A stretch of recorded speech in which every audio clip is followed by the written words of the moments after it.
morning, good afternoon, good evening, yWhales, wherever you are in the world. Today, we have a very well-known protocol project, UMA, with us today. But I have a special co-host, so I'd like to go ahead and let Alan Matheson from Golden Pair. Alan, will you give an intro real quick, just so everyone knows that I have a slightly different co-host today and where you come from? Sure, I got some big shoes to fill, but happy to try. My name is Alan Matheson. I'm the founder of a fund called Golden Pair Capital. We run a sophisticated portfolio of crypto investments for high net worth individuals. I've actually had the pleasure of knowing and meeting Hart for a little while. Well, knowing him for a little while and meeting a couple of times. So I'm really excited to get this off and going. Hart. Awesome. Yeah. No, Jay, Alan, thanks for having me. Really a pleasure to be here, part of the community. Happy to get into it with you guys. Good. So where did you, so Hart, let's go ahead and start back. What was your first exposure to, cryptocurrencies, and when, and at what point along that lines did you suddenly go, this is real, this is where I need to be? So I'm one of those lucky guys that knew Fred Ursum, the co-founder of Coinbase, before he was the co-founder of Coinbase. So my entry it's by pure luck.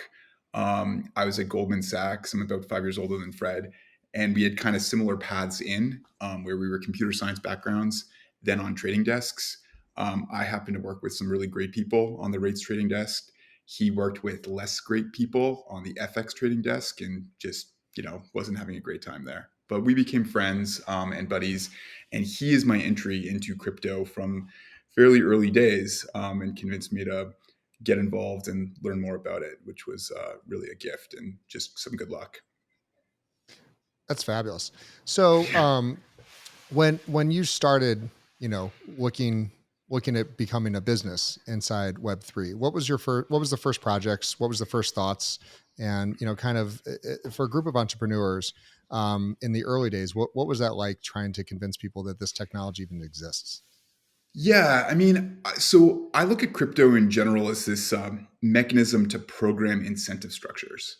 And I think for your audience, this is honestly super fascinating when you think about like, hey, a lot of what we've done in entrepreneurship is actually trying to create incentive structures, but probably in less pure ways, marketing, trying to incentivize people to buy things, like selling in any case, build a good product, get people to use it. Finance, I think, is sort of this structure of incentive structures.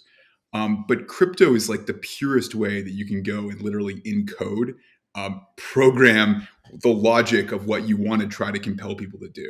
And that exists at like multiple levels, all the way down to like how Bitcoin itself works in trying to secure the network, to how all these decentralized finance protocols work. And yeah, Jay, like when I was sitting around here, I sort of had some past businesses and all that, but I'm sitting around with some time thinking about how finance isn't global. And this is back before DeFi was even a phrase. So decentralized finance or open finance wasn't yet a phrase. Sitting here thinking that finance is weirdly localized, like when you go and you create a fintech business, you don't create a global fintech business. You create one like in the US or in the UK. And that just seemed backwards in the way of our internet-based world. And stumbled upon or got deeper into Ethereum and smart contract programming languages, and realized this would be a great substrate to actually build financial contracts and have this vision for what a global contracting system would look like. And so in all honesty, the way I got into this was just sitting here thinking like, hey, all right, this crypto stuff is very cool. I have a finance background and a computer science background, and I like to program incentive structures. What are the financial innovations that need to exist for this parallel financial contracting system to exist? And going now and again, a nice mature project and doing very well. And as a disclosure, I know I own some UMA. I don't know how much or which wallet it's in anymore. I'd have to go hunt it down. But clearly I've looked and admired the project for a long time. From a TradFi guy, did you have a hard time decoupling your brain from the regions and the nations and the restrictions that you have in TradFi to suddenly it's a global currency, a global incentive structure that you have. What was that a hard thing for you to suddenly take like 5, 6, 7, 10 steps back, or did you try fighting the regulation from the ground up? Um, I'll go back on the regulations thing maybe later on, but Jay, like I'm a weird dude, so I don't know. I can. It's kind of fun to think about some of the stuff differently. You're amongst Uh, friends then. exactly. Like we can be weird and wonderful, but the thing that I like want to pound the table about is just like this is so fucking cool. Um, we have a contracting system in the world today that's the TradFi legal contracting system. And it actually works really great. 150, 200 year history is responsible for most of the financial products and services we've created. Actually, tangent here. When I look at the history of, when I look at financial products and services, what they really are legal contracts, in my opinion, for the most part. Like insurance is a very pure example. Derivatives are a very pure example. But even like your brokerage accounts and how stuff are held, like you only know you have that money because it's enforced by legal recourse, traditional legal recourse. And the contracting mechanism that we've built through that legal structure has, again, worked really well, but it's not the only one that can exist. And so kind of the big like aha moment, I guess, for me is to think through, hey, we've got this TradFi contracting system. It's cool. What if we were, though, to imagine another system that is actually pseudo-anonymous by default, and we can talk about why that's actually kind of interesting, but is global by default and is actually enforced entirely differently. It's enforced only through economic incentives. And, like, hey, we have the tools to build an alternative contracting system. That seems like a big deal. And there might be trade-offs here between the two systems, but this other system seems really interesting and worth exploring. No, and it's fascinating when, again, we spend so much time on trying to help people understand that Web3 is real, Web3 is Yeah. coming. And in my view, and whether you share it or not, it's unstoppable at this point, regardless of any sanctions, any regulation. It's Pandora's box has been opened. You can minorly slow it, but certainly it's coming. So the thought of, and I've said before publicly, I believe that all or most legal contracts in the future will be smart contracts. Judge rules on it. Here's where it is. No one has to get involved, and those types of things. Do you feel like that's a good direction that we're moving? I do. Again, I think there's trade-offs here, right? And I Good. don't want to like undermine the good things that have come out of like the legal contracting system that has gotten us to where we are today. And again, I think for your audience and for people in the U.S. and Canada, the traditional systems actually worked pretty well for the most part, right? Yeah. But I'll go back and say that the idea, like we were talking about this a little bit before we started, right? But if you go and you create a fintech business today, you create a fintech business that is localized in, yeah, like in the US, like Wealthfront or Betterment are kind of great examples I like too.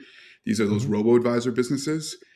And it always seemed crazy to me that in the era of Facebook or Twitter or like truly global businesses that are accessible almost everywhere, we'll leave aside like the China firewall for a second, but truly global businesses that are available almost everywhere, you start an internet business that only serves the US.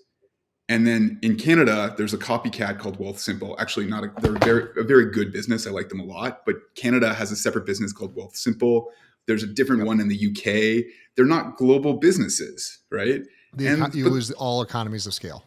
but it just doesn't make sense. It's like supposed to be the internet, right? So why is that? And the reason is that the root product they're offering, like financial services, are only available to people within that legal jurisdiction. And the contracting mechanism that they offer their product is actually like the contracts are different in the different jurisdictions, and Mhm. it's like a different product. And that seems kind of crazy to me. And so again, exploring an alternative contracting system that doesn't have those features and is actually global by default seems very promising and seems like it could be a good thing for the world in aggregate when you actually do have innovations that could come from anywhere in the world and be accessible anywhere in the world. That seems like it should be a good thing if you look at the history of like technological innovations. And I It's think it's, there's so much to be said for the globalization of which never really happened for the internet. I think you're bringing up a point that doesn't really get spoken a lot, which is the internet is not global. The internet is regional at best.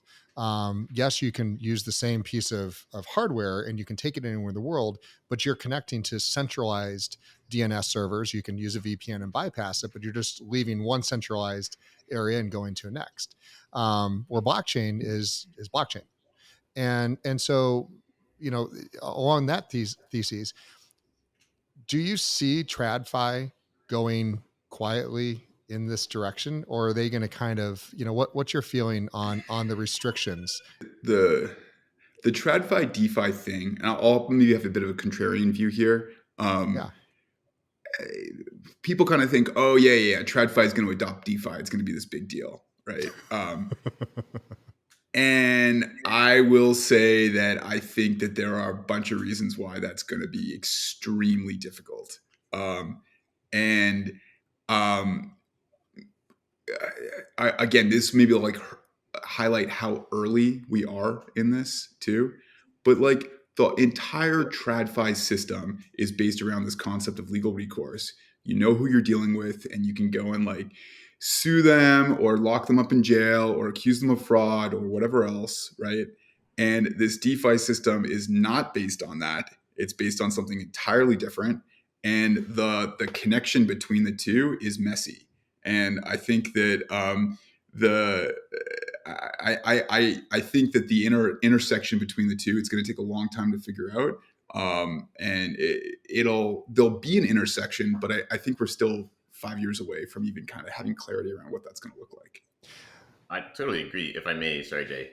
Like, there's going to be both conflict and well, it'll evolve. It'll evolve both through conflict and through opportunity.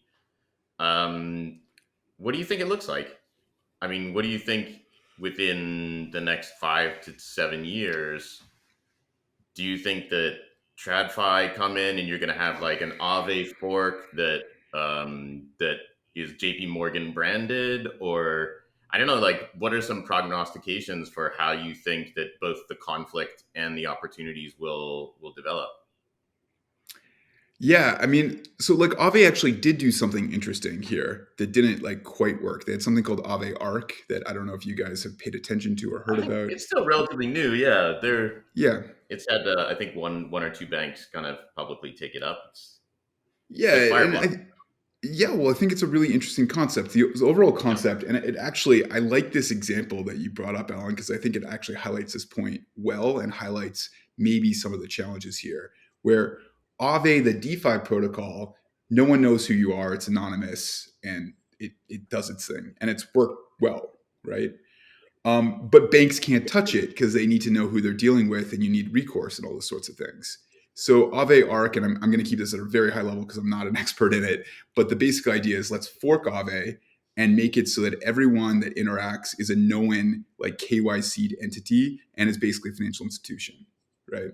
And so then you have banks and known people, a small subset of people using this separate forked version of Aave, right?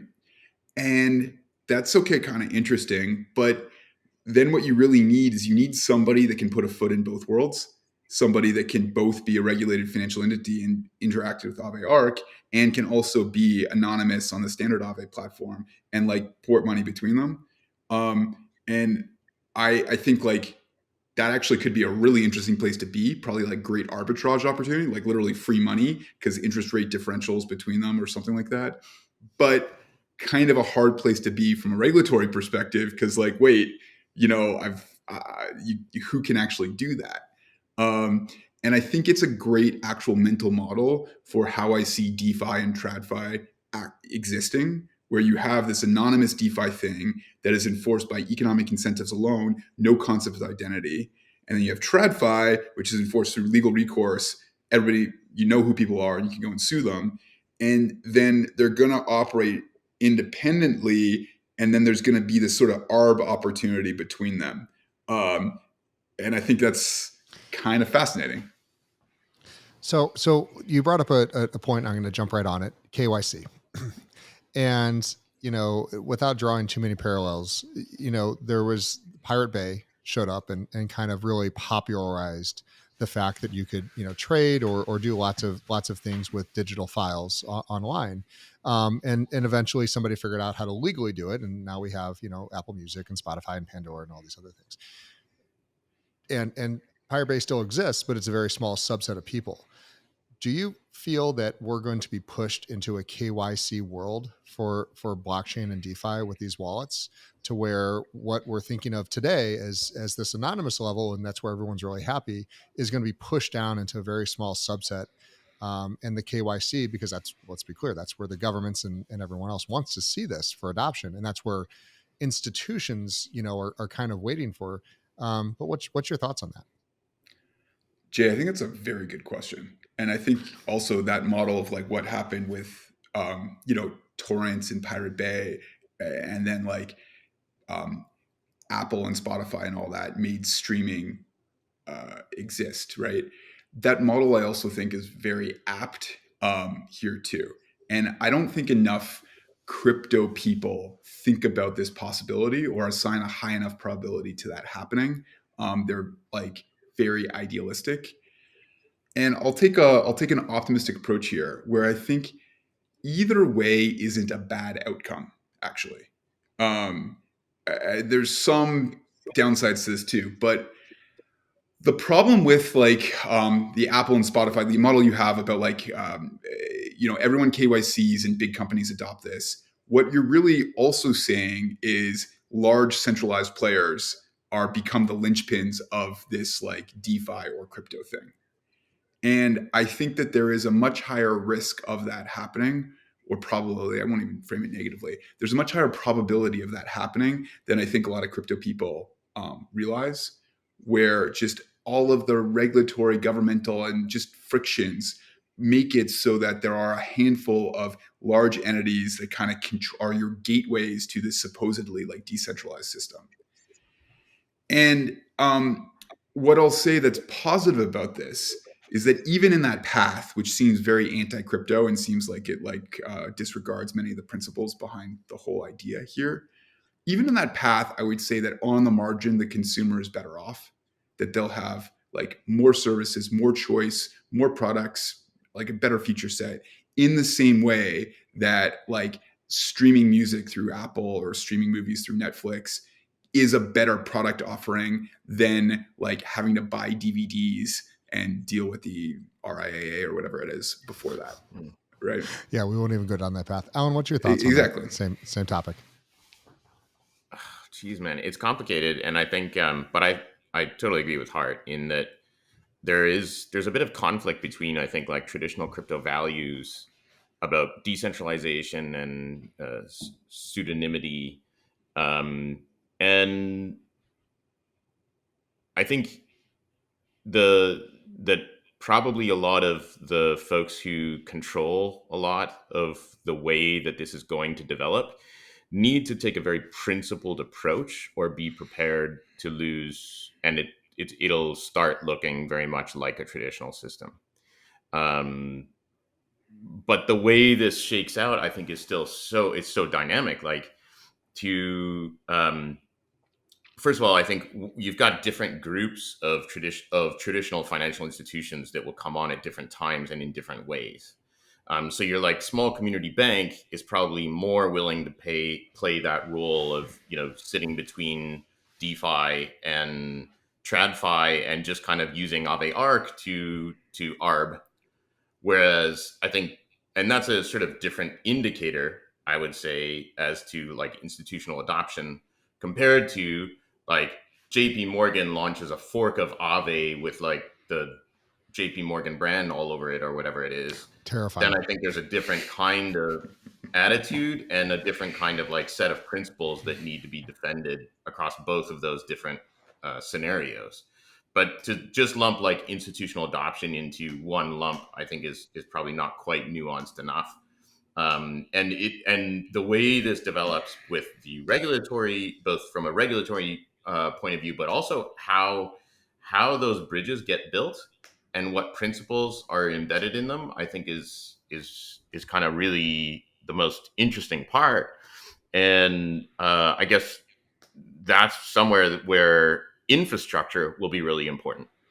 Yeah. And one of those pieces of infrastructure, I think, is likely to be UMA. I mean, it's a very sophisticated building block and mechanism, oracle, that a lot of these potential bridges and capabilities can be used. So I don't know. Maybe we should talk a little bit about UMA. Yeah, let's take a second and Hart, give us the overview for. I mean, I know a number of people are familiar with UMA or have seen it on Coinbase or a variety of places, but give us that high level of UMA as it exists today. Yeah. And, Jay, I think what I'll give you guys is the secret master plan version, because that's always more fun too. Deal. Done. Because we've been around for a while and we've kind of like had a path here from before DeFi existed again as a term.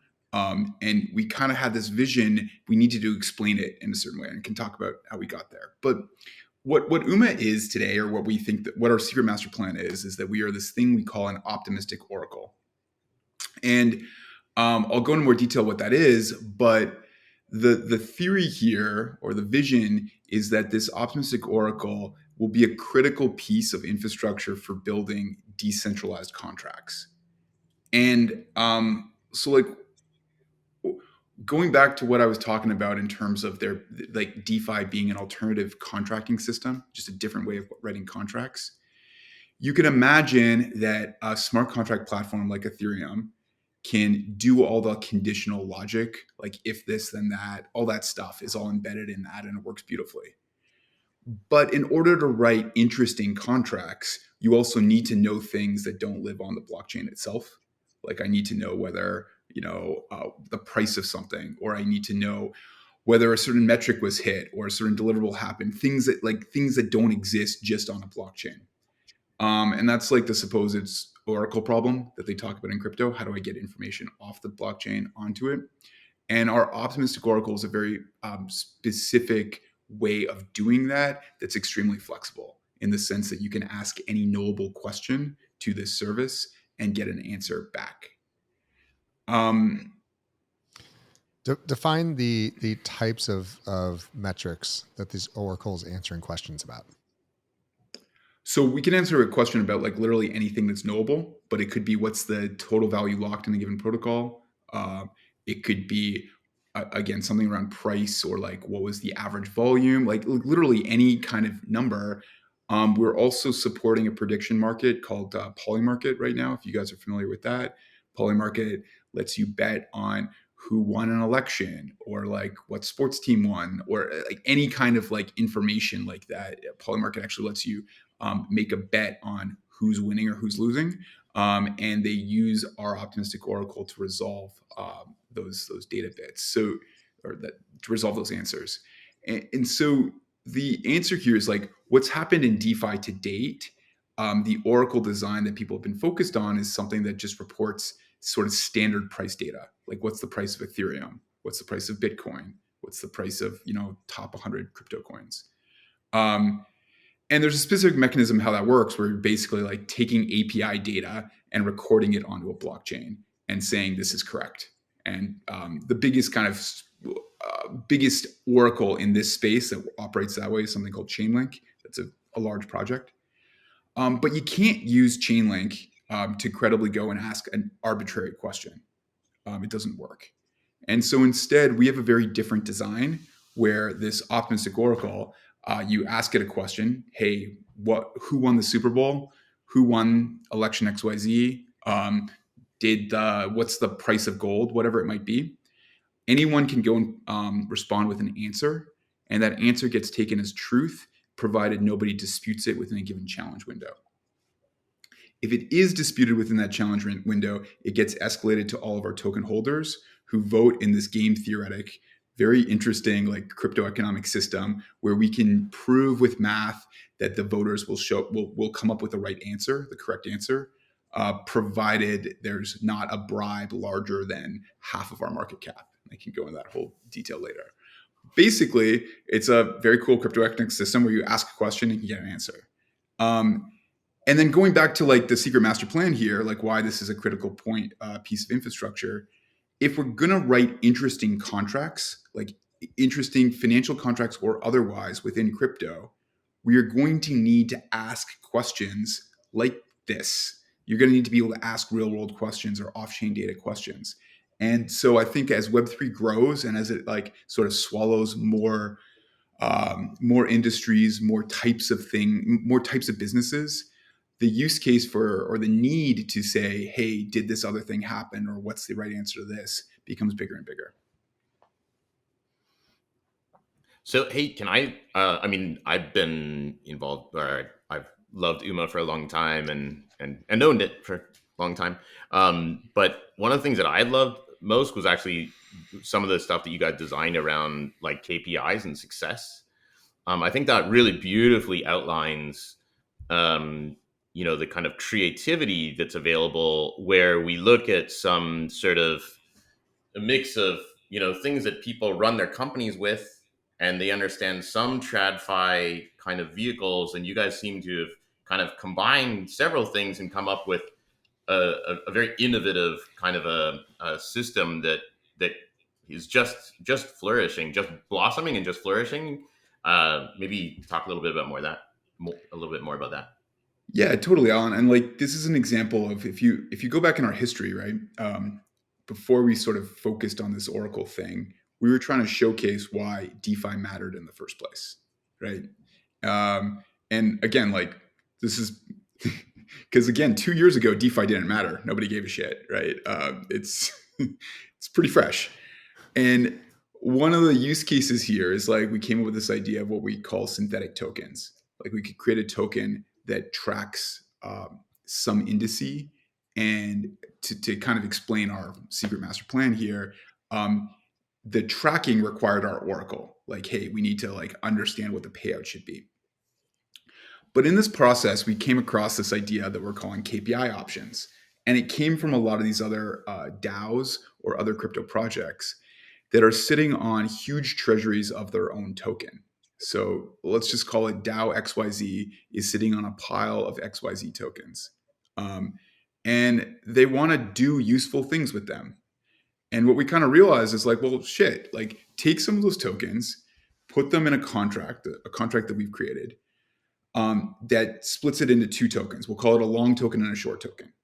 And that long token can have a payout function that says, hey, if DAO XYZ achieves this objective, you're going to get a payout of one token or two tokens or whatever else.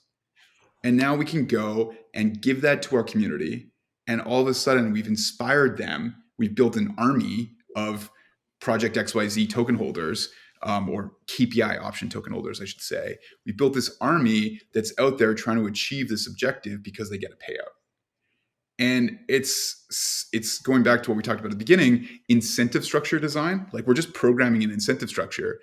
And what's kind of cool about this is we're programming a collective incentive structure. Like now you're incentivized to have the collective achieve this goal because everybody gets a payout if it happens. Oh, and by the way, if we achieve that objective, it's also good for Project XYZ. So we all win. How is the overall adoption of other chains? Because you work with a variety of L1s, correct? Yep. How is that ecosystem, flushing out? Because there's always the maximalists, and if you're kind of an ETH person, then yes, there are alternatives. They're called L2s that feed into ETH, but for the rest of us, there's a growing group of L1s. There's a lot of L2s, and there's going to continue to be more. How does UMA make sense of the fact that there's dozens of oracles, there's dozens of different things that are moving and flowing at a certain time? How do you guys help bring all that into a usable fold that people want to use versus saying, I'm just going to go make my own? Jay, another good question. I mean, again, like build. It's what I do professionally. I'm paid. to do so. I mean, build something people want, make it easy for them. Like if you kind of think of like the buy versus build conundrum, like make it so they want to buy, like again, or buy your tech, use your tech versus build their own, you know?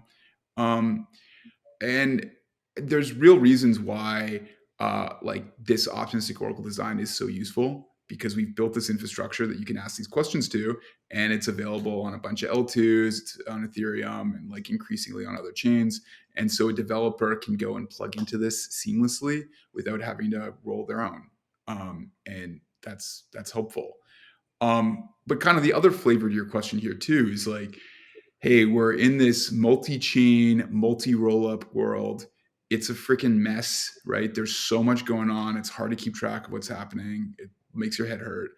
And like maybe as a separate point, we just kind of like put our heads down and do what we think makes the most sense, and don't worry about capturing everything, because you can't, you know? So as long as I have you and you're an Oracle expert, I'm going to ask this question. Who is and how are the wrapped and multi-wrapped coins actually being tracked? So let's take Bitcoin for a perfect example. We know exactly how many Bitcoins there are, but then there's wrapped Bitcoins, and then there's wrapped Bitcoins that are then staked and then put into something else. Is there anyone, or are you guys able to track and say, for market cap, because we don't want to count these twice. They never want to be counted twice. We want to know the true, whether it's wrapped or unwrapped or staked, whatever the case is. Is it happening today that we're getting a true count of wrapped versus unwrapped? And if not, is there a way to actually solve that problem? So there's definitely double, triple, or like 5x counting happening all over the place. I knew it. But like, I mean, I think that's true in TradFi too, right? Like, TradFi will just make extra stock just to screw everyone up. So like there's probably, look, we could probably spend an hour talking about your question here too. But like Bitcoin, we got like our 21 million. I'm good on time. Let's go. Yeah, we got our 21 million Bitcoin. They exist on the Bitcoin blockchain. Great, well and good, right? Yep. I then go and I buy wrapped Bitcoin, which I'm trusting BitGo, right, to say, hey, the centralized kind of trustee of this WBTC, and there's a few other people involved, but I'm trusting BitGo to say, hey, this WBTC I'm buying on the Ethereum blockchain is fully backed by one Bitcoin somewhere else, right? So there is no new Bitcoin created yet, but if I trust BitGo and trust this mechanism. But you go on like CoinGecko or something, and the WBTC market cap and the Bitcoin market cap, we're now summing up to like we're doubling up things, right? And then I take my WBTC and I go deposit in Badger, which is another DeFi protocol that we've done some work with, and I get my staked WBTC, right? And then that goes in Badger's TVL, and that goes up too. And that asset represents something, and I could probably sell it to a guy who pays like a Bitcoin for it, because he believes he can unstake it to get the Bitcoin, which he could then take back to WBTC to go get the original Bitcoin. Like, but you can track all this stuff, and it's useful, But no one's doing it.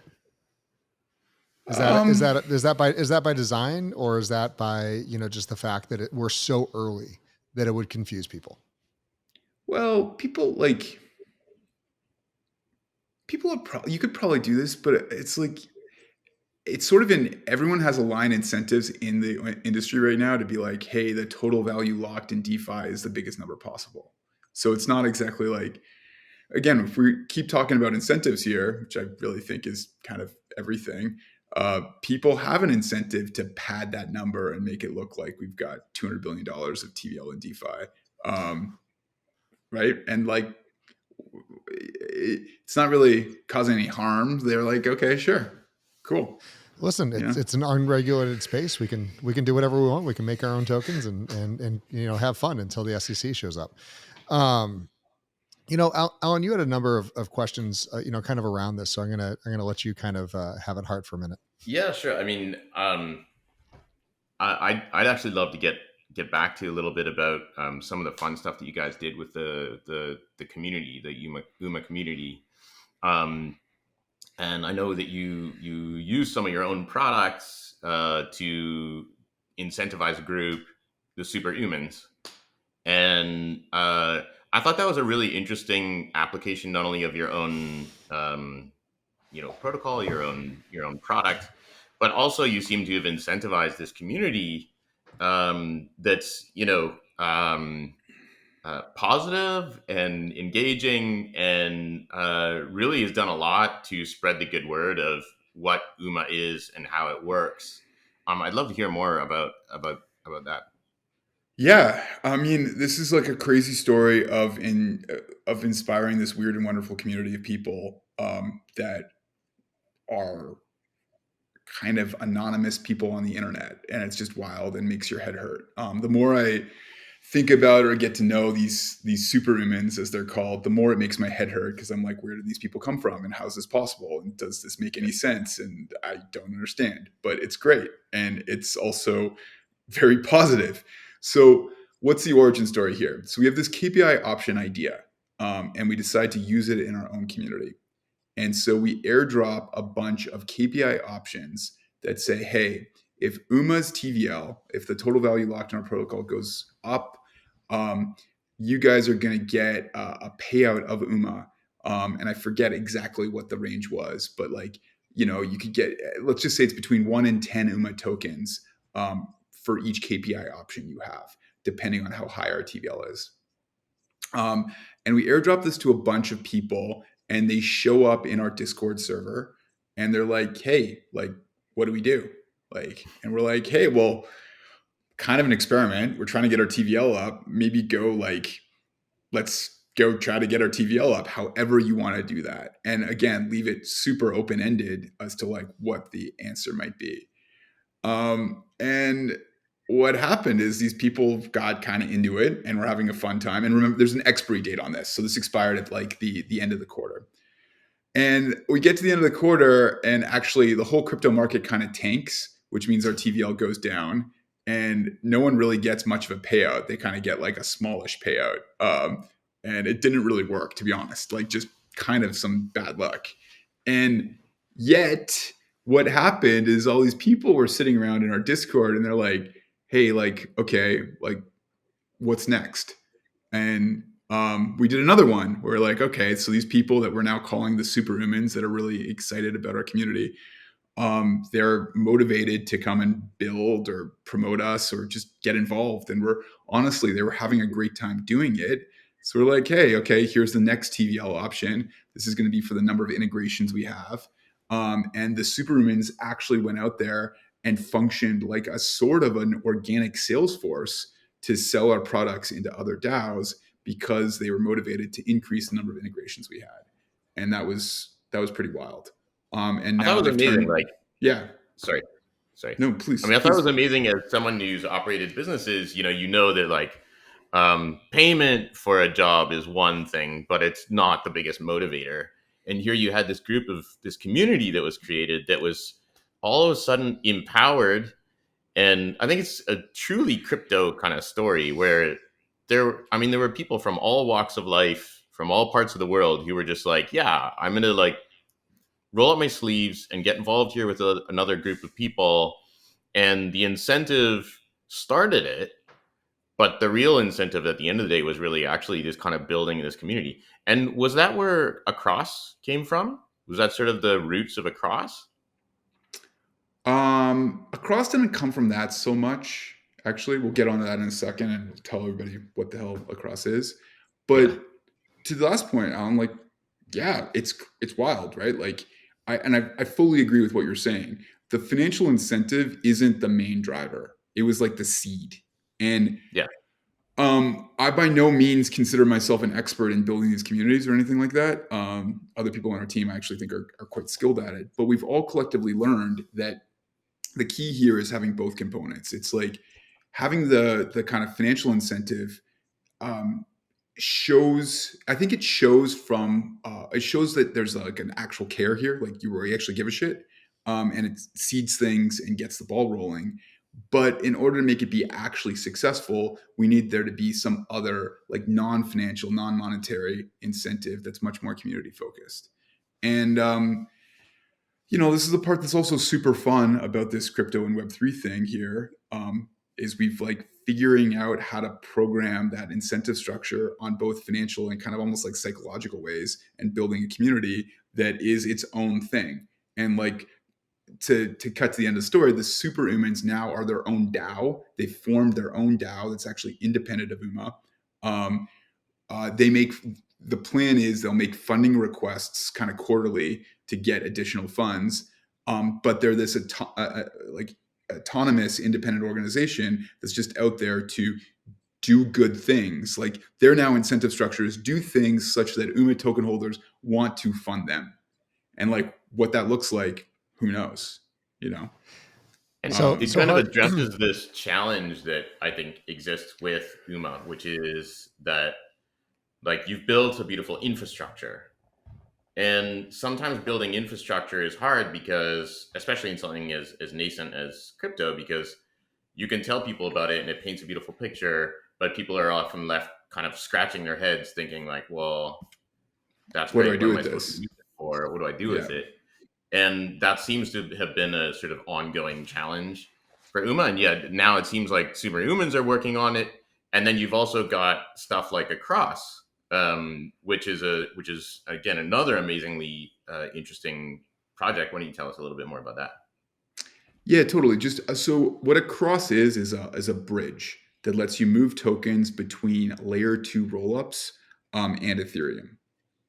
And for some context here, the way layer 2 rollups, specifically optimistic rollups like Arbitrum or Optimism, the way they're built is it takes 7 days to get your tokens from layer 2 back to Ethereum, which is problematic. I think that's like 6 months in crypto. Yeah, Listen, essentially. in a week's time, we went down 80%, and UMA's gone up like 30% just today. Yeah, I don't even know about that. It's crazy. But yeah, exactly. So it's like kind of not great, right? So Across stemmed out of this realization that we're sitting here looking at the stuff and being like, okay, that's problematic. One of the things that you need to design a system to solve for that. So the general like underlying this, how do you solve for that? Well, you get a bunch of people that have money on Ethereum that are willing to make a 7-day loan to somebody trying to get their money out quickly. And like they charge a small amount for that. So like the overarching concept is super simple. Like, hey, it natively takes me 7 days to get my money out. Somebody else is willing to make me a 7-day loan for like a small fee, and it's totally worth it to me to pay that pretty small fee in order to get my money instantly. The challenge in building this, like as we think through this, is we need an oracle. We need to know whether that deposit on L2 happened, right? And we need to know that on layer 1. And our optimistic oracle design here works beautifully because we can ask the question, were these funds deposited on layer 2? And we can get an answer. And so what Across became was like an internal hack project to build this layer 2 bridge, this cross-chain bridge that used the optimistic oracle to quickly and easily solve this problem of like, did this deposit action happen on the other chain? What happened is that like, because our engineering team is very, very good, they built a really awesome product that actually has the lowest fees, fastest speeds, and the best security. Like I really think we've built a better bridge than our competition out there. And Across, it works really well, does great volume. The volume is actually going like up into the right now as layer 2 grow. And it's really cool. And then we made this other promise that we were going to like give ownership of this protocol to the Across community and use it as a way to try to build the Across community too.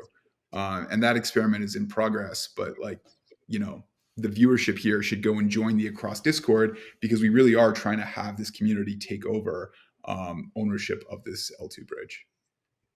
So I'm going to jump right into the word community. Yep. And you're welcome to respond anyway. But my personal thesis and that of yWhales that we're moving forward with on a number of things is that in Web3, whatever Web3 ends up becoming. And we certainly know some of the underlying technologies that will exist, but it's not here yet. But in Web3, communities, properly organized communities, will have just as much, if not more power than current Fortune 500 companies do today. Do you subscribe to that? Yes or no? So communities are messy, right? I mean, I think Fortune 500 companies are messy too, but they're messy in a different way. Communities are messy where you uh, don't have control over them per se. There's a bunch of people in the community that are probably doing things that maybe aren't actually that effective or useful, right, to the overarching aim of the thing. It's just they're they're messy, but they're incredibly powerful, right? Because again, you have people that are motivated for reasons that are non-monetary or non-financial. Um, and I think it's hard to underestimate the power of that. And because also communities are typically kind of easy to join, they can grow really quickly too. Um, so again, Jay, like I never consider myself an expert in community building or anything like this. Um, but I think that crypto and Web3 gives people the tools to organize these communities in super powerful and super rapid ways. Also, with a huge amount of room for experimentation, like and quick experimentation too. And I think Oh, yeah. that's the other thing that like is kind of wild. Like you can't get a Fortune 500 company stood up very quickly. Kind of takes a long time, right? Yes. But you can get a community stood up really quickly and like you learn from what's working. And I think that power of rapid iteration is like really probably the most powerful thing that we've got going for us. So when you're speaking about your community and the community, and there's a lot of communities around there that support you, there's not just one. What's the best way that you guys have found to not just incentivize but be inclusive to these communities? Is it do you have community outreach managers, or do you just kind of use your governance protocols, or what's the ways that you find yourself? Because I know you have community people that are doing it, but how do you like to have information come to you at the very top? Well, there isn't really a very top. That's the fun thing too, right? Uh, like I won't lie. I don't spend a lot of time in Discord because I find it completely overwhelming, and like I find it completely overwhelming to be honest. Um, but like we have a kind of a core team at UMA that there are community managers here that are involved in the community and kind of aggregate feedback and thoughts and push them around. I don't want to say bubble them up because there really isn't a hierarchy. It's more like, hey, we're getting this feeling or a sentiment, and they kind of push it around to temperature check things. And again, like there's real trade-offs here. Some of this stuff is very inefficient, right? Like you've got information flowing kind of sideways through an organization and kind of people opining on it. And you can, at times I get like found sort of frustrated and envious of like a very, from the top type command where things get done.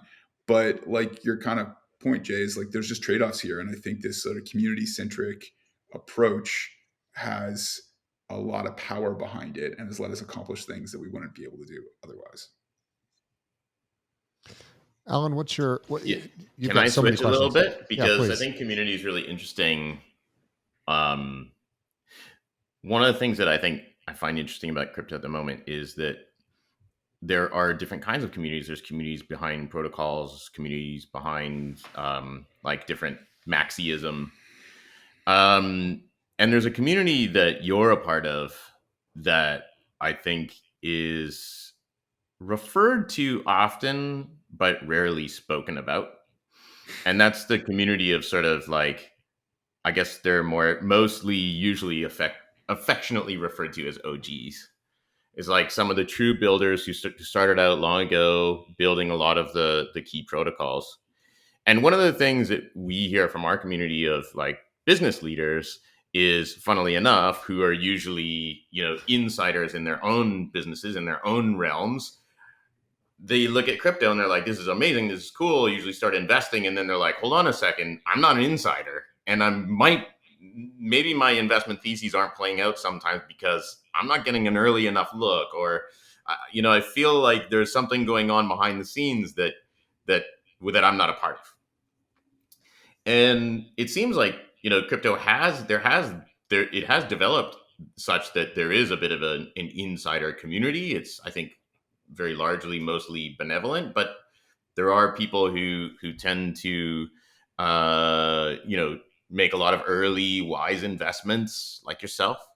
um, can you talk to us a little bit about that community? And then I'd love to know, I think, as retail investors, um, are we just at the Mercy. OGs? Are we a reed blowing in the wind? Are there ways to like read the tea leaves? Now I'm mixing metaphors. Apologies. But can you read the tea leaves blowing in the wind?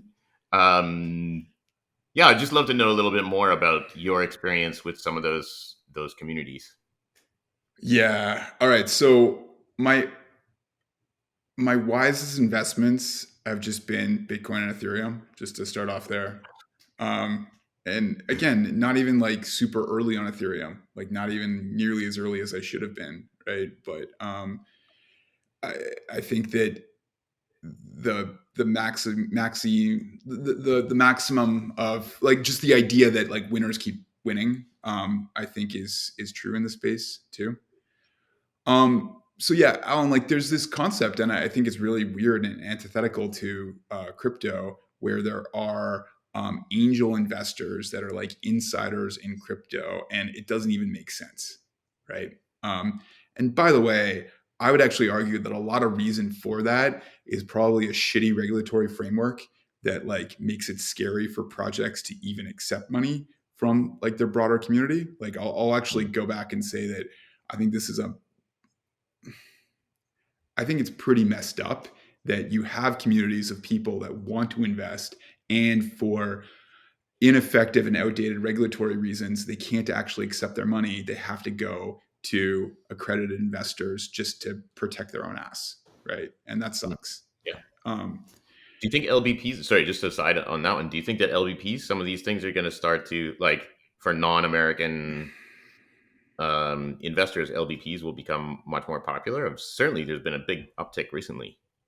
I don't know, like the LBP thing. That makes me I open. really don't know. I like, I have, in terms of like my investing in other crypto projects, right? Like the other thing that I've been told a long time ago that I haven't done all the time is just really smart people that are in my network, like invest in them, and Yeah. um, I'll tell you that I can think of, and I won't name names, but there are like three people that I really, really, really should have invested in, and I just didn't for whatever reasons, and it would have been transformational in my life, type thing, right? Um, but I think what's happened in crypto and the insider thing is that you actually there is this like what makes crypto such a weird industry compared to I think what a lot of like YPO people would be involved in is how much you talk to each other and how much like how close you are with the founders or the leadership of other projects and how you're not really competing at all. You're kind of all just building this stuff together, and because of that, I think that like I have opportunities to potentially invest in other projects that are started by people that I've known in the network of builders or people I operate with, and um, that does seem like maybe unfair. Yeah, but and again, I really try to not actually spend too much time investing because I think the point is you should be building, right? I Yeah. like the Yeah. fact that even though you know all these people, and still you can have a lot of misses in this industry Yeah. because there's so many brilliant people, and I think that it's and again, this is my own personal thoughts. There's so much brilliance. There's so much opportunity. You can build a better mousetrap and be insanely successful just in some very simplistic ideas, and there's not always a right and wrong reason why some of these are taking off. Yep. talking about the early days of Ethereum and the fact that you've been there, what lessons have you kind of seen from, what they're trying to do from Gen 1 to Gen 2 as they're trying to move from proof of work to proof of stake? Have you seen any, kind of lessons that I think any other developers can take that, like, either A, this was a huge win to do, or B, this is maybe some of their challenges? And ETH people, please, just turn it off now. No, I mean, I am very supportive of Ethereum. And like, why? Why am I very supportive of Ethereum?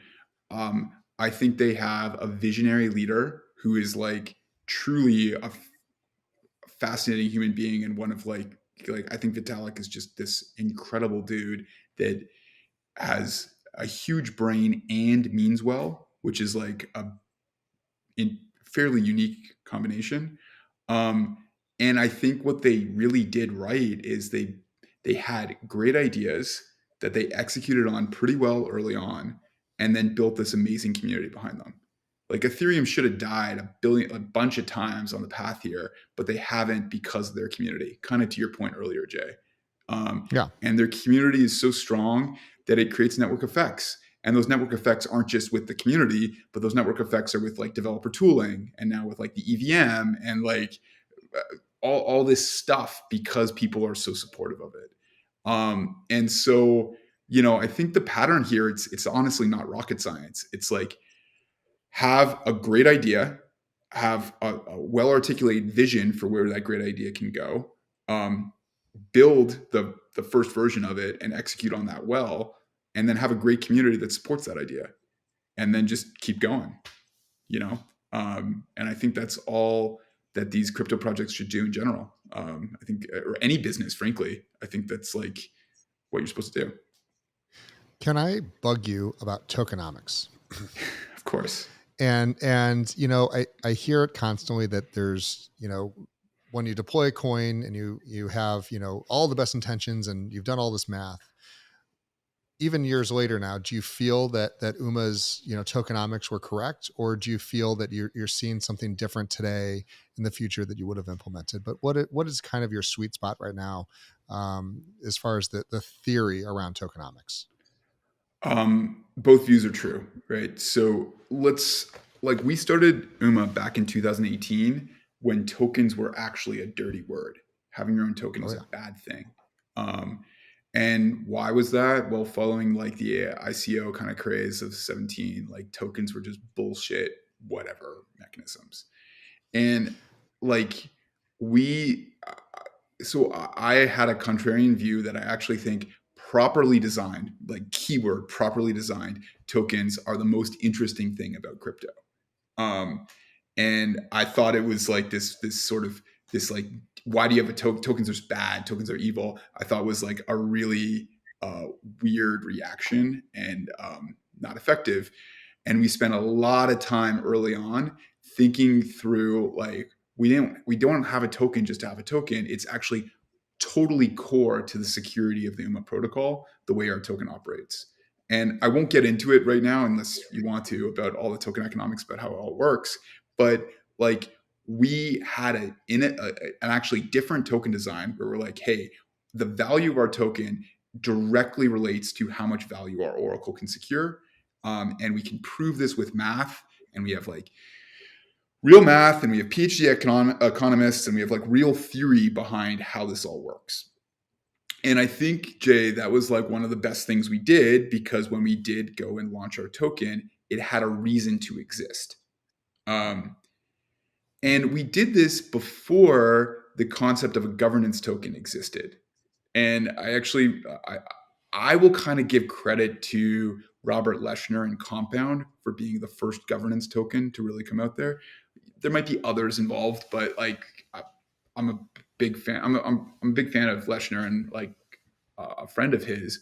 But the compound approach of saying, hey, we're going to get this governance token out there, was, I think, actually pretty brilliant, but was a different token design, and kind of created a reason for why you could have a token again, that didn't exist for a while. And that led to a whole other wave of projects um, where it began to make the token economics like less meaningful, let's say.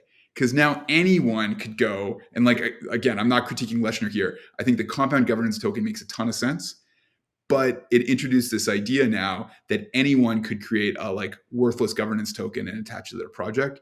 And we kind of are beginning to have like some feelings like the ICO boom of 2017, where these tokens might not have a purpose. Very long-winded answer to your question. You just described 99% of NFTs. There you go. Yeah. So I think again, like there's a spectrum here. There's a lot of like worthless and unthoughtful token economics out there. There's also an approach to say, hey, we don't know what our token economics are going to be yet, but here's our governance token and it's going to evolve into this thing. I don't think that's totally wrong, right? But I frankly think that should have like, should probably be less valuable than somebody that's already said, like, hey, here's how the token economics like will work or should work. And they're much more like concrete and buttoned down.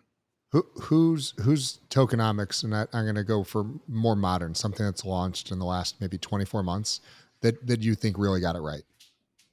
There's so many amazing out there, but I'm going to put you on the spot. Well, it's interesting too. Sorry, while you're thinking, Hart, it's interesting too that like the view of whether it's right or wrong really changes over time. Like if you look at Curve, for the longest time, people were like, "Whoa, that's terrible tokenomics. That's just terrible." And then all of a sudden, Convex comes along, and all of a sudden, the Curve wars break out, and it's like, "Whoa, this is the new. Now everybody's going to vote escrow." But you know, it just the adaptation over time is also amazing. Sorry, I was just buying you some time, Art. Buying you time. But it makes your head hurt, right? Like we could spend another couple hours talking about that.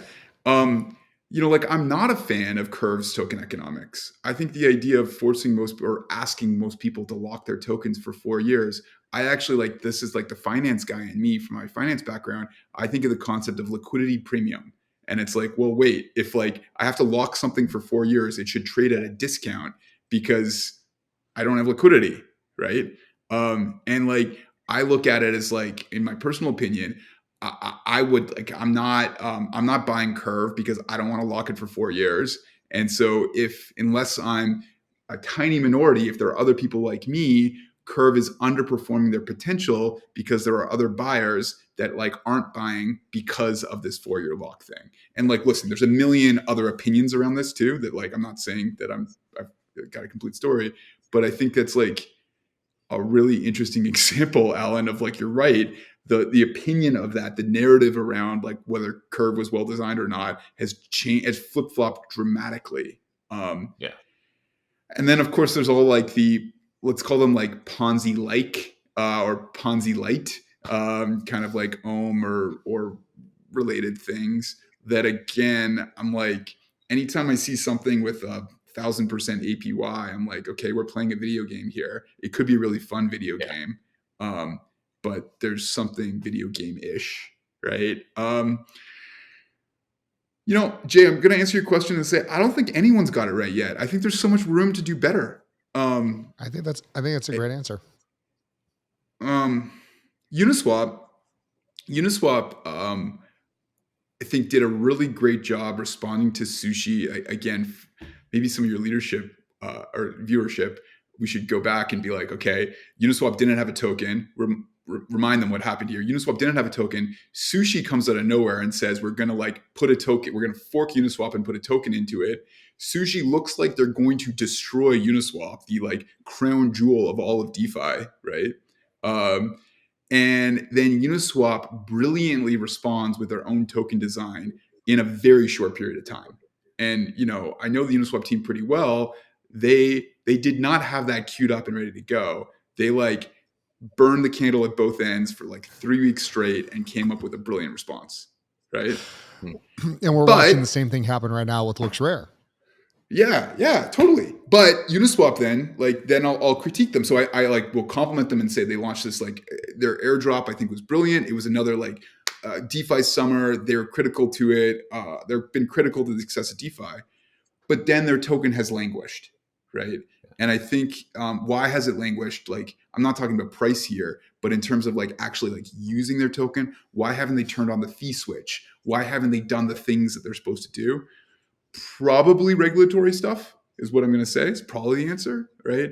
But again, like it's sort of like a failure of the community too, because the community should actually be pulling that power out of Uniswap and being like, hey, you guys don't even have the power anymore. We're going to make these decisions for you and be pushing their tokens forward. So yeah, I'm going to say nobody's gotten token economics right. People have done, different projects have done, including us. We haven't gotten our token economics perfect by any means, but people have done bits and pieces. And then what we've got is like to put the whole thing together into some like brilliance. So, Hart, again, speaking to 30,000, business leaders around the world, as we're trying to bring ourselves, our families, and our companies into Web3, adopting cryptocurrencies, blockchain technologies, what are the first steps that really people should be taking when they want to learn about this new asset class in a responsible way, knowing that a good majority of the things that we see out there are garbage and FUD? Yeah, man. Taking the framing of your question, right? So you're like TradFi business, Fortune 500 company, whatever it might be, right? And you sense opportunity because people are talking about this crypto and this Web3 thing. And I think it's only natural for those leaders to be like, hey, what can we do here? Like, what makes sense? Um, and what we talked about earlier is like, if you're like a bank, I don't think for a million reasons that mainly your compliance and regulatory departments will tell you, I don't think you can go and just plug in DeFi into your bank. Not yet, not for a while. But I think there are a lot of things relating to rewards and incentive programs that might be really interesting to pursue. And, I'm not the expert on NFTs at all. Um, but like ignore the NFT kind of hype for a second. The broader idea of programming an incentive program that is actually like decentralized and maybe tradable. I think there's really interesting concepts there too, and it's kind of like I think for if I'm in a traditional business and I'm thinking like, okay, let's go back and look at like what Uber Eats and DoorDash and Postmates all did. They gave people $100 of free food to go and use their programs. I don't know if you guys remember that, but it was like Yep. best Yep. thing ever. Spending VC money to get like free food. It was just great. And you're like, okay, like in some ways there was an innovation there. They were innovating with how to like their CAC, right? They're the acquiring customers and then hoping that the churn would be lower than the cost it was to acquire them, and incredibly competitive war to win. Crypto lets you do all these other crazy things in an even more flexible way, where you could design incentive and rewards programs that maybe don't even cost you $100. Maybe you're giving away some other like uh, some token that's redeemable for future service or future action, or some token that goes up in value if your business metrics go up, like our KPI options. I actually kind of think that that if I was a traditional business leader, I'd be thinking much more deeply about rewards programs and how crypto might be able to let you do something different than what you've been previously able to offer. KPI options is a really interesting part of what you guys do. Alan, are you able to expand on that a little bit from your perspective, and then Hart can correct you on everything?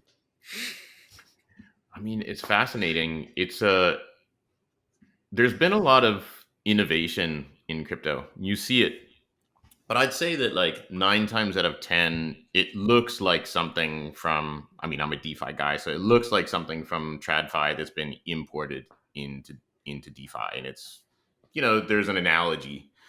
To me, KPI options are much more interesting because they align um, something which we know very well in the corporate world, which is like, how well are you doing your job? I'm going to judge you. Your bonus will be judged based on this key performance indicator.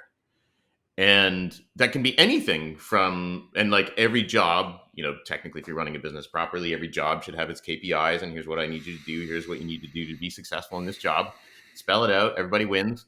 The beautiful part about it in what Uma's designed is that you can use the optimistic oracle to basically capture any sort of provable outcome to say, if we can achieve this together, then there's an incentive built in. And it's this beautiful bridging between kind of real world and crypto world, incentives and systems. I guess for me, one of the issues with crypto is that I think when most people are first exposed to it, their mind immediately goes to like, well, what could this be doing in the real world? And it could be amazing to like, whatever, track energy usage. I mean, what could it do for like climate change and tracking climate change? Or, I mean, there's a million things that you can think of, but where crypto is at the moment is crypto for crypto. And what I mean by that is like most DeFi exists just for crypto users. It doesn't really go outside. The protocols that have tried to really branch across to like real world non-crypto stuff haven't been terribly successful thus far, I would argue. And I personally think it's a long time coming, but maybe KPI options are one of the things that could align some of those incentives. Like you said, like $100 of free food, you align the incentive as long as it's easy enough to attain. Maybe those are some of the ways that you start to build those bridges between, the meat space and crypto. I shouldn't call it a meat space. It's too Twitter. It's too people who are aware are going to be like, man, you're a weird guy. I love that word. I love Alan, the only thing I'd add that I think is kind of fun is like, there's been in TradFi or traditional businesses, ways to motivate individual incentives. Like, hey, if, like a coupon, it's like an individual incentive. The thing that I think is kind of fun about the KPI options idea is it's a way to motivate collective actions. Yeah, that's true. Which that's is cool. Again, the design space just gets bigger here. So yeah. So if I have a DAO and I want to incentivize users to do something, but I'm not interested in just dropping them more tokens, how would that look like if I want more user engagement? Yeah, let's say we have this DAO. Let's put parameters around this. Say there's 200 people in this DAO, something like that. Yep. We'll make it relatively small. And you say, hey guys, we really want to get 10 new integrations this month. And for every integration, each KPI option represents a payout between 0 and 10 tokens, underlying tokens. If we get 10 integrations, you get 10 tokens. If we get 0, you get 0. If we get 5, you get 5. Get the deal. And you airdrop those to your 200 people and you say, hey, let's see what happens, right? And those 200 people, there's all sorts of problems here, because there's also a free rider problem now, where I could be one of those people and be like, yeah, I can't do anything. Like, I'm just going to sit here and like, don't care or whatever else, right? But there are other people here that are going to be like, this is cool. I like this community. If they like the community, I'm going to try to get the max payout here. And I'm not even going to worry about the free rider too much. The free rider here, like, who cares? Like, next time around, we won't give them the option or the opportunity to participate. And that's it. There you go. You've got an incentive structure. I love it. I absolutely love it. I know within the superhumans, one of the things that was cool was that some people who are like, hey, I just feel I don't have the time or effort to put into this, but I see this dude is killing himself. Some of those people actually sent them some of their KPI options. It was really cool. That is really I was cool. really, I don't know. I think I had a tear coming down. It was like, so beautiful. So to bring this, wrap this guy up here, Hart, Alan's given you OG status, which you very much deserve. You're in the space, and that means if you're not on Discord, you're probably spending more time somewhere else. What are you seeing? Give me, one or two kind of just things that you think are super cool that you've seen uh, projects, protocols, NFTs, anything that you're just kind of had to go, wow. Yeah. So first off, I don't trade JPEGs. I wish I did, or I should have, but I just don't trade JPEGs. So I don't have any. I don't have any intel there. Um, and I'll also say, like, on maybe just a note of like kind of where we are in the cycle, and something I'm kind of interested in from a macro perspective. It's not totally obvious to me what the next narrative in crypto or Web3 is right now. Like, we had the DeFi narrative, which is then like kind of by many accounts, the DeFi narrative is like slowing here quite a bit. We've had the NFT narrative kind of take it off again, had play to earn, kind of had DAOs, but like I'm not totally obvious like what the next big story in crypto is going to be. I personally think DeFi will be part of that. Like DeFi's kind of built this infrastructure now that is going to like power. It's going to power NFTs. It's going to power play to earn. It's going to power all of these other things.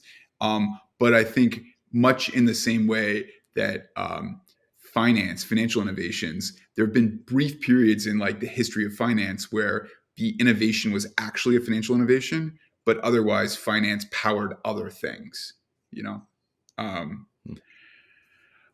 so like this sort of me leading in and saying that I'm not like super stoked about that much right now. Like I'm a little bit more neutral. um I do think all of these layer twos that are coming online are a big deal to help scale Ethereum. And I think that there will be, even though teams like Optimism say there won't be a token, I'm sure there will be. All these like layer twos will have their own token. And I think that will be an extremely interesting space to watch in terms of how those layer twos try to outcompete each other with their tokens. Um, I think that's something that I'm paying attention to. And then I think um, this DeFi 2.0 wave that had some of these other structures, some of which have taken a hit right now, I think a lot of those incentive structures are going to get programmed in to other parts of crypto and Web3. And I mean, programmed in and refined. So, how can we use some of the things from Olympus or Ohm, some of those structures to incentivize people to hodl tokens, to hold their tokens for better rewards, but in a more balanced way? And I want to stay on the lookout for that. I do think across like this L2 bridge we built is super interesting. Um, it will have a token that will be community owned. We don't totally know that design yet, but people should join the community because I think the community's going to own this thing. Those are my alpha leaks. So I don't have more. How are you finding talent? It's just across the board. I mean, I take 20 emails a day with people saying, "Do you have anyone? Do you have anyone?" Are you guys have this amazing dev team? Is it the same team you started with, or are you like trying to? How are you recruiting? So we've had like two eras in our business, like pre-COVID and post-COVID, right? And I think we had a lot of stability kind of pre-COVID, bunch of turnover, and then we've had a lot of stability since the early days of COVID. And you know, Jay, like it's kind of community again. Like you create a vibe, you create a culture, and it becomes, to quote some like cheesy things, like it's anti-fragile. We have an org now of people that are really good, and they attract more really good people. And it doesn't mean it's still not hard to attract those other really good people. We have our own hiring problems, but I like pinch myself at our good fortune of having a core team of really exceptional and talented people, because they're the only reason we have any chance in hell of recruiting other talented people. That's amazing. Yeah, well said.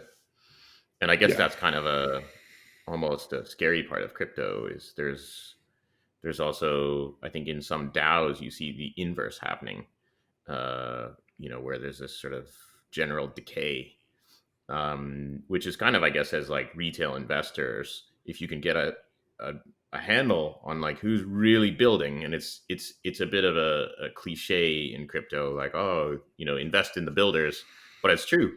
The people who get their heads down and build interesting product and do interesting things, that especially if it's composable and there are other things being built on it, that's where a lot of the value accrues, I think, in the longer run.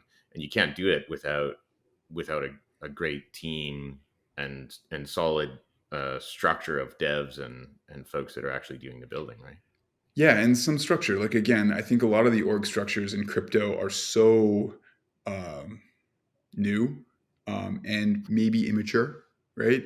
That there are some things we've learned in like the history of software development of like, hey, you can't go and write all the code in a silo by yourself. Like you gotta like, how do you work on a team? How do you actually write software that like write code that makes sense to the rest of your team, that fits with the product people, that like all this kind of stuff. And I think I'm bullish on the teams that do have some semblance of structure to keep people pointed in the same direction, rather than just like, splatter, like throw shit at the wall. Total decentralization, and we hear that a lot. The rush to the rush to decentralize a focused team is hurting a lot of the protocols out there. So I really love hearing that out of you. Yeah, agreed. Yeah, and I also think you look at some of these teams, and it's like trying to. Have you ever been to your like apartment owners group meeting, and you try to decide whether like the building should have new like awnings or something? I mean, nothing can get decided anytime forever. And that's kind of what I think we're going to, at the moment, I think we're still at like internet 1.0, where everybody's like, yeah, this is fun. This is great. There's a good vibe and we're all pitching in. But the moment that it ceases to be that and it becomes a job, which it will at some point for a lot of people, you're going to end up with this like awning problem. Yeah, Alan, I'm going to go ahead and on this show, anytime that there is a total dysfunctional DAO, we're going to start referring to them as HOAs. Yeah, exactly. Exactly. Hart, I really, really appreciate you coming on. It's been absolutely fabulous. yWhales, I appreciate you putting up with Alan and I for this afternoon. Hart, with Uma. Hart, how can, if people want to engage with Uma or any of your other side projects, what's the best way to get a hold of not just you, but your team? Is that through Discord, Twitter? Where are they at? Yeah, I mean, for me personally, I'm Hal HAL 2001 at Twitter. For Uma, join our Discord or follow our Twitter handle. It's on our website, umaproject.org. For Across, this bridge we're building too, I really do think that people should join the community, because we're going to give away ownership to the community. And they should also use the bridge because it works really well. And that website is across.to. Awesome. Thank you, guys. We'll see you next time. Thanks so much for having me. Thanks a lot, guys.